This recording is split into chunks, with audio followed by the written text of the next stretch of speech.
Hey everybody, this is Bonifaci. I'm recording this short little video clip just in case for some reason your thing didn't work. The first thing it asks you to do, I believe, is to read whatever the density of wood is. So hopefully you figured that out, hint, hint. Then it asks you what happens if you change the mass, what happens to the volume. So you should notice if you're, whatever you do at the mass, something happens to the volume.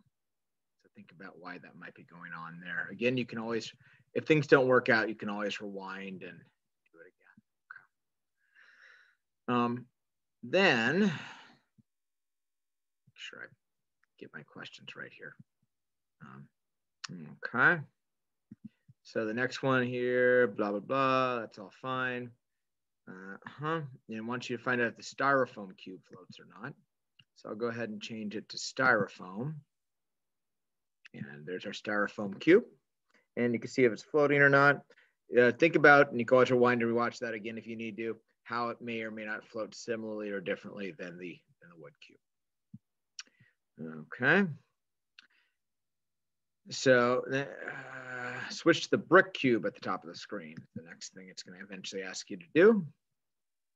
So switching to the brick cube, you can kind of see what the brick cube does right there. Okay. And then it wants you to switch the aluminum cube and see what happens. Here's the aluminum cube right here. There's the aluminum cube. You can notice it does much the same as the other one did.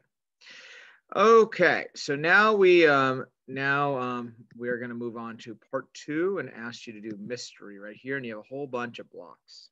Okay, I'm going to go ahead and you need to record the mass and show the volume and do all the math on that.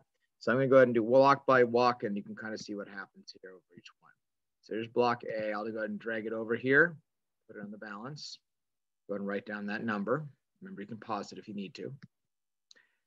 Here's the volume. You'll notice the volume here was 100 before it went in, and then it goes up to 103.38. So the volume here is how much it increased by, how much it is over 100. So in this case, 3.38 would be the volume to write down. 3.38, not 103, 3.38, because the volume before was 100. Okay, so there's A. We're done with A. I'll just put it over here. B. Oop, I've dropped it. B. Go ahead and write down the number. Make sure to pause it. Okay, we drop it in. You notice the problem is it's floating. If it floats, you're gonna get a wrong estimate here. So I'm gonna drag it underwater. So remember, look at the number there. Subtract 100, and that's how big the brick is. So it's B. It's always annoying that's in reverse order here.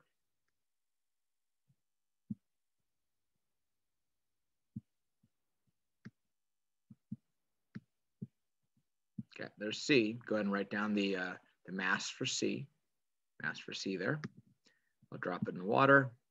Looks like it floats, so I have to drag it underwater. Go ahead and write down that number and subtract 100 for C. Here's D. Get that number written down. I'm going to drop it. This one still floats, but so I'll drag it back underwater. Write down that number for D. Remember to subtract 100. And finally, E. And write down the number. I'll go ahead and drop it in over here and write down the volume too. So hopefully that helps. That should be enough data for you guys to figure all this out. Thank you so much.